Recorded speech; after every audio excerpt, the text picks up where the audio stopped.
오늘 특별히 처음 나오신 분들이 있으면 정말 감사하고요. 오늘도 귀한 자를 빛내주셔서 대단히 감사합니다. 하나님께서 여러분을 사랑하시고 또 평안 주시고 복 주시기를 원하십니다. 또 오늘 친교와 예배를 통해서 여러분 귀한 시간 가지시면 감사했고요. 오늘 말씀은 누가복음 15장 11절부터 24절까지 말씀을 골라봤어요. 우리 한번 교독으로 가겠습니다. 또 이르시되 어떤 사람에게 두 아들이 있는데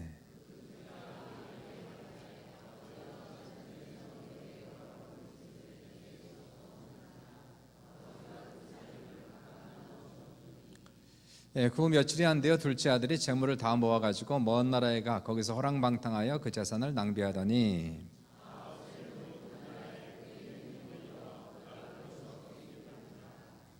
가서 그 나라 백성 중 한 사람에게 붙여 사니 그가 그를 둘러보내어 돼지를 치게 하였는데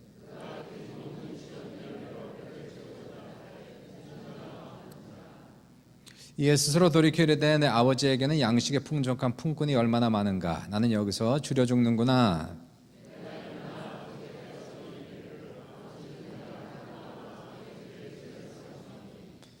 지금부터는 아버지 아들이라 일컬음을 감당하지 못하겠나이다. 나를 품꾼의 하나로 보소서 하리라 하고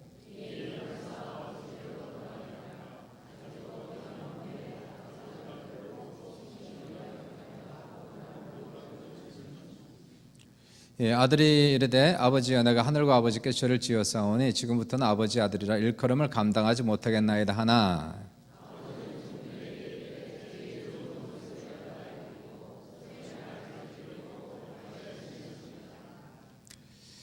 그리고 살찐 송아지를 끌어다가 잡으라 우리가 먹고 즐기자.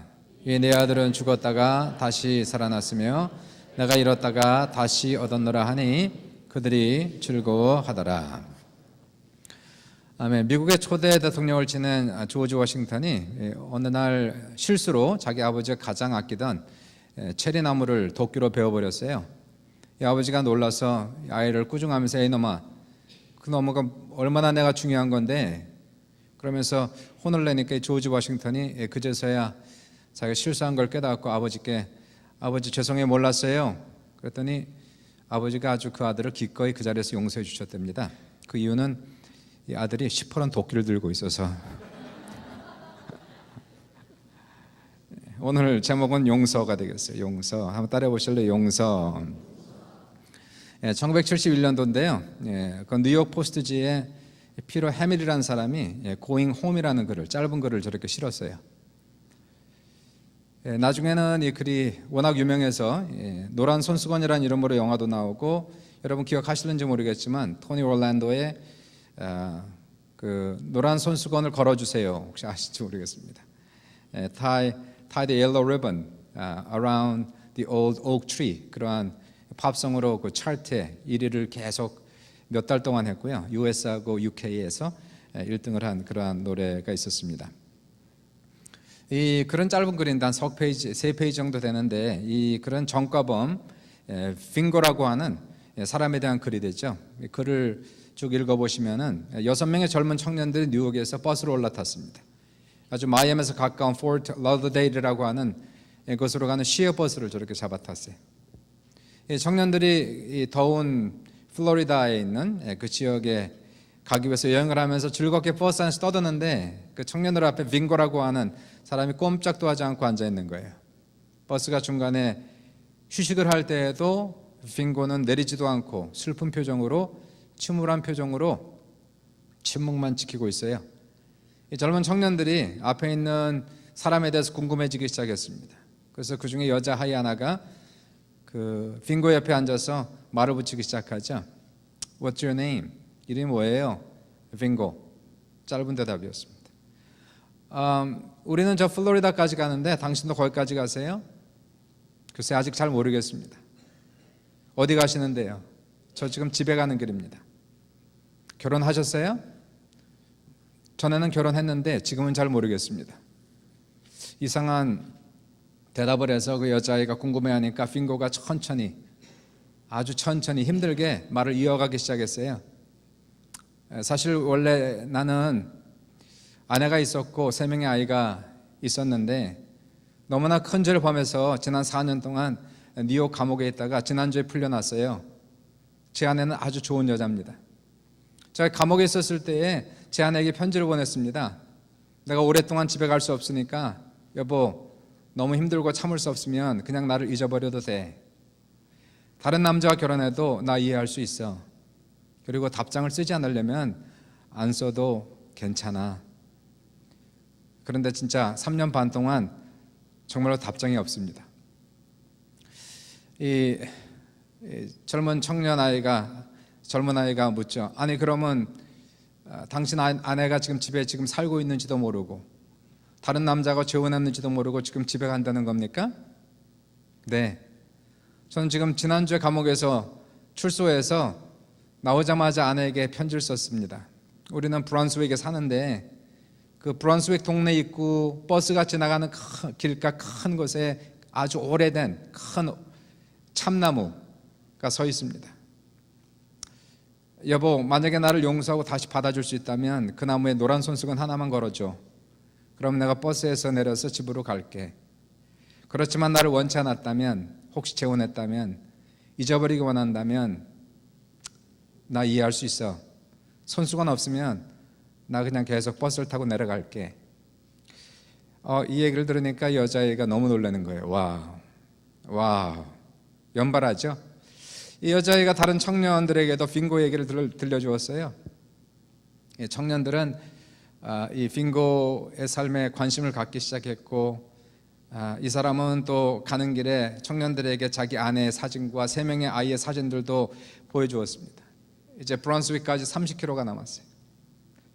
이 젊은 청년들은 다들 그 옥 나무가 있다는 이 창문 오른쪽을 계속 쳐다보고 있어요. 그리고 버스 안은 적막으로 가득합니다. 과연 그 참나무에 손수건이 걸려 있을까? 점차적으로 그 브런스윅 고향으로 가까이 다가면서 빙고는 너무 두려워서 너무 걱정이 돼서 앞을 쳐다볼 수도 없고 고개를 떨구는데 10km, 5km, 3km 가까이 왔어요. 조금 후에 모든 청년들이 소리를 지르기 시작합니다. 다들 일어나서 환호를 지르기 시작합니다. 그제서 빙고가 눈을 들어서 나무를 바라보고 입을 딱 벌렸어요. 노란 손수건 하나가 아니라 수백 개가 바람에 휘날리고 있었습니다. 하나만 걸어놓으면 혹시 보지 못할까 봐 이 아내는 염려스러워서 이 아이들과 함께 수백 개를 걸어놨다는 거예요. 젊은 청년들의 환호와 박수 속에서 정가범 죄수인 빙고는 일어나서 버스에서 내려 아내와 아이들이 기다리는 집으로 갔답니다. 감동스럽죠? 네. 오늘 읽은 본문의 말씀이 아주 비슷한 그런 내용이에요. 우리를 사랑하시고 용서하시는 하나님에 대한 이야기를 지금 다루고 있습니다. 한 사람에게 두 아들이 있었는데 둘 다 탕자였지만 둘째 아들은 정말 탕자였습니다. 이 탕자는 나이가 먹어도 철이 없고 늘 아버지 마음을 아프게 하고 아버지 마음에 못을 박는 일만 하고 그런 말만 골라서 했어요. 둘째 아들이 아버지를 괴롭혀서 결국 유산을 미리 챙겨가지고 챙긴 후에는 아버지 모르게 한밤중에 잠적해버립니다. 먼 곳으로 도망가서 술을 마시고 노름을 하고 유흥으로 그렇게 많던 돈을 다 탕진을 해버렸어요. 돈이 떨어지니까 주변에 여자도 없어지고 친구도 다 떠나갑니다. 이놈이 살기 위해서 그래도 살아야 되니까 돼지 치는 일을 하지만 너무너무 힘든 거예요. 해본 일도 아니고. 결국 이 탕자는 병들고 지치고 죽어가요. 우리가 볼 때 이런 놈은 벌 받아야 돼요. 죽어야 마땅한 거예요. 그런데 성경은 거기서 끝나는 것이 아니고 이 탕자가 병들고 망하고 죽게 되니까 그저서야 아버지를 생각해요. 그러면서 내가 아버지께 정말 큰 죄를 범했구나. 참 내 아버지 집에는 양식이 많은 품꾼이 많은데 정작 아들인 나는 여기서 굶어 죽는구나. 내가 죽기 전에 아버지께 용서를 구하고 용서를 받고 죽어야 되겠다. 그리고는 이 사람은 그제서야 철들어서 병들고 지치고 가난한 몸 되어서 집으로 돌아갑니다. 동산 위에 서서 자기 아버지가 계신 큰 집을 바라보면서 감히 다가가지 못하고 울고 있는데, 아버지는 아들 나간 그날부터 시작해서 매일같이 하루도 빠지지 않냐고 문 밖에 나와서 이제 나올까 저제 나올까 아들 돌아오기만을 기다리고 있었어요. 그날도 동일하게 아침 일찌감치 나와 보니까 저 동산 위에 누군가가 서서 자기를 바라보는 것이 있는데 분명히 자기 아들이에요. 그 당시에는 이 양반들은 긴 망토 같은 옷을 입었는데 이 아버지는 긴 망토 같은 통옷을 무릎까지 올리고, 그리고 사람들이 보는 가운데서 따랑치 않고 아들의 이름을 부르면서 뛰어가요. 동산 위에 서니 직감이 맞았어요. 아들이 다 망해가지고 병들어서 돼지치던 옷을 입고 냄새나는 그 아들을 보고 두 말도 하지 아니하고 아버지는 그 아들을 워락 안고 그의 얼굴에 수십 번 수백 번 키스를 해요. 아들은 너무나 죄송하고 너무 황송하고 말도 하지 못하고 울기만 하죠. 그리고 기운을 내서 간신히 목이만한 소리를 얘기하기를, 아버지, 저는 하늘과 아버지께 큰 죄를 범해서 아들이라 칭할 수 없습니다. 아버지, 나를 용서해 주시고 그냥 종으로만 생각해 주세요. 듣는지 마는지 아버지는 회개하고 돌아온 그 아들을 데리고 좋아서 껴안고 수많은 사람들이 보는 앞에서 집으로 데리고 가서 종들을 시켜서 내 아들을 목욕시켜라, 새신을 신켜라, 새 옷을 입혀라, 손에 금가락지를 끼워라, 송아지를 잡아 우리 잔치를 벌려라, 죽은 내 아들이 살아왔다. 이것이 하나님의 사랑과 하나님의 용서라는 것이. 우리 인간은 하나님 앞에 전부 다 탕자에 불과합니다. 하나님을 불신하고 부인하고 불순종하면서 지금까지 우리는 살아오는 거예요. 그러나 하나님은 너무나 오래오래 참으시고 그의 사랑은 정말 대단하시고 그분의 용서는 말로 다 할 수가 없어요. 지금도 이 세상은 너무나 많은 죄악이 벌어지고 있는 세상입니다. 무고한 사람들이 억울한 일을 당하고 죽어가고 있어요. 전쟁과 테러로 인해서 가정이 파괴되고 공동체가 사라지고 있어요. 그런데 봄이 왔어요. 봄이 오면 여전히 땅에서 싹이 돋고 꽃이 핍니다. 하나님의 사랑과 용서는 하늘보다 높고 바다보다 넓고, 그래서 하늘을 두루마리 삼고 바다를 먹물 삼아도 다 기록할 수 없다는 거예요. 이러한 죄 많은 인생을 주님이 사랑하셔서 그의 아들을 세상에 보내주시고, 예수님께서 나를 대신하여 우리 인류를 대표하여 하나님께 무릎을 꿇고 용서를 빌었어요. 원수보다 못한 우리를 위해 예수님께서 대신 우리의 죄를 대신하여 형벌을 받으시고 죽으시면서 아버지께 용서를 빌었어요. 용서해달라고. 하늘의 아버지께서 십자가를 보시고 그리스도 예수 안에서 우리를 다 용서하셨어요. 용서란 영어로 forgive입니다. 미리 줬다는 거예요. 하나님이 이미 용서를 주셨다는 거예요. 조건부가 아니라는 겁니다. 예수님께서 이미 형벌을 받으셨기 때문에 다 용서했다. 돌아오기만 하라는 거예요. 돌아오면 사랑을 주시고 우리 인생을 회복시켜 주시고, 돌아온 탕자를 꾸중하지 아니하시고 징벌하지 아니하시고 그를 종처럼 삼지 아니하시고 아들의 지위를 회복시켜 주시고 좋은 옷을 입히고 금가락지를 끼우고 장치를 벌이시는 분이 하늘의 하나님, 사랑의 하나님, 용서의 하나님이에요. 우리가 돌아가야 할 마음의 고향이 있어요. 거기가 하나님입니다. 집으로 가야 안식을 누리고 참된 평안을 누릴 수가 있듯이 우리는 하나님의 사랑의 품으로 반드시 돌아가야 되는 거예요. 하나님의 크신 사랑과 용서를 깊이 체험하면서 우리는 우리의 삶이 회복되고, 나를 용서하시고 회복시킨 그 하나님의 은혜 때문에 우리의 마음이 넉넉해져서 나에게 죄 지은 자도 용서할 수 있고 나 자신도 용서하면서 살아갈 수가 있는 거예요. 김푹 여사 아시죠? 베트남 전쟁 당시에 아주 유명한 사진입니다. 큰 상을 받은 사진이고요. 우연히 종군 기자가 찍은 사진에서 알몸이 되어서 울면서 도망하는 여자아이로 유명해진 김푹. 이 아이는 1972년, 저 사진 1972년 6월 8일 날 찍은 사진이에요. 트랭방이라는 마을에 비행기가 민간인 마을에 폭탄을 투하하면서 온 동네가 불이 나버렸어요. 킴은 옷이 다 불타버리고 지금도 왼쪽 팔과 등에 이 상처로 인해서 불이 붙어버렸어요. 그때 저 아이가 9살이었습니다. 킴이 울면서 뛰었고요. 불 붙은 채로 뛰었고 군인이 와서 급하게 아이의 몸에 찬 물을 부어주고 킴은 바로 거기에서 쓰러져서 정신을 잃었습니다. 며칠 후에 깨어나 보니까 병원이었고요. 이 아이는 14개월 동안 입원하면서 17번 수술을 받았어요. 이 어린아이는 9살에 다 잃었습니다. 폭탄으로 인해서 집도 폭파됐고 가족도 다 죽었고 건강도 다 잃었고 더 이상 교육도 받을 수 없었어요. 어린 킴은 다 불타서 화상에 타버린 자기의 몸이 싫었고 미웠고 이렇게 만든 모든 사람들을 미워했고 증오하면서 살았어요. 말할 수 없는 분노 때문에 잠을 이루지 못했고 우울하고 미칠 것 같았어요.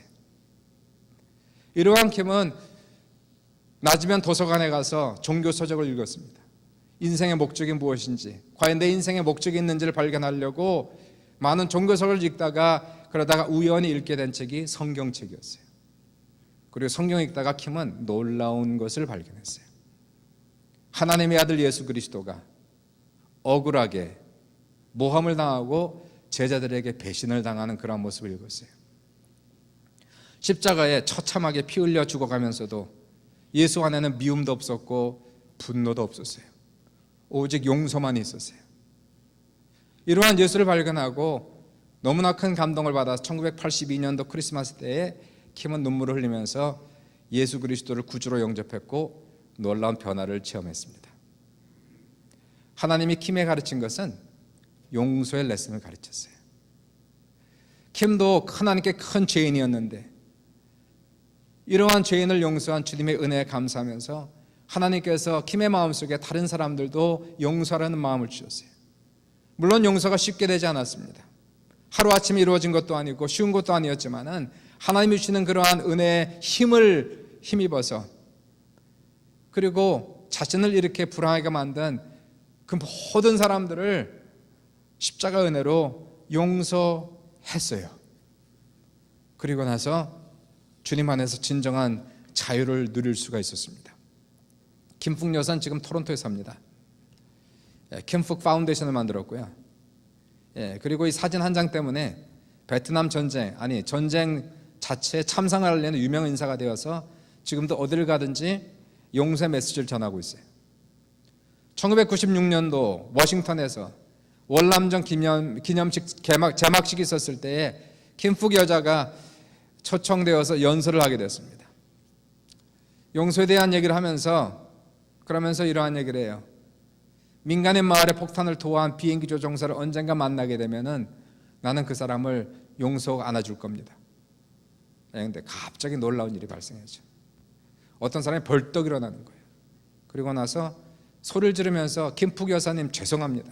제가 바로 그 조종사입니다. 저 오판으로 인해서 고통을 드려서 너무 죄송합니다. 저도 이 일 때문에 평생토록 고통스러운 마음으로 살았습니다. 죄송합니다. 용서해 주세요. 용서해 주세요. 그때 이 사람이 바로 그 폭탄을 터뜨린 존 머플러라고 하는 조종사 거기 앉아 있었던 거예요. 감정을 주체하지 못하고 울면서 소리치니까 김푹 여사는 강단에서 내려와서 조종사를 안아주면서 용서합니다. 괜찮습니다. 저는 이미 오래전에 다 용서했습니다. 당신도 당신을 용서하시고 더 이상 힘들어하지 마세요. 순식간에 벌어진 사건이었어요. 수많은 사람들이 놀라고 감격스러운 장면 앞에서 다들 눈물을 훔치면서 우레 같은 박수를 보냈다는 겁니다. 용서는 너무나 중요하고 너무나 필요한 거예요. 가장 필요한 것은 멀리 있는 사람이 아니라 가장 가까운 사람. 용서가 필요한 장소는 다른 곳이 아니라 우리와 가장 가까운 교회, 가정이 되는 것이고요. 특별히 가정에서 부부간에 우리는 70번에 7번이라도 남편을, 아내를 용서하고 살아야 돼요. 그래야 살 수가 있어요. 작은 일로 우리는 서로에게 상처를 주고 상처를 받으면서 괴로워하는 장소가 가정과 교회입니다. 한 부부가 부부싸움을 아주 무섭게 했답니다. 남편이 아주 화가 나서 소리를 크게 질렀더니 아내가 짐을 싸고 나가버렸어요. 한 10분쯤 있는데 아내가 다시 집으로 들어왔어요. 아직도 남편이 화가 풀리지 않은 상태에서 왜 들어왔어? 빈정대니까 아내가 제가 들어오고 싶어서 들어온 줄 아세요? 가장 중요한 것을 두고 갔기 때문에 가지러 왔어요. 뭔데? 가장 중요한 건 바로 당신이에요. 그래서 또 화해했다는 거예요.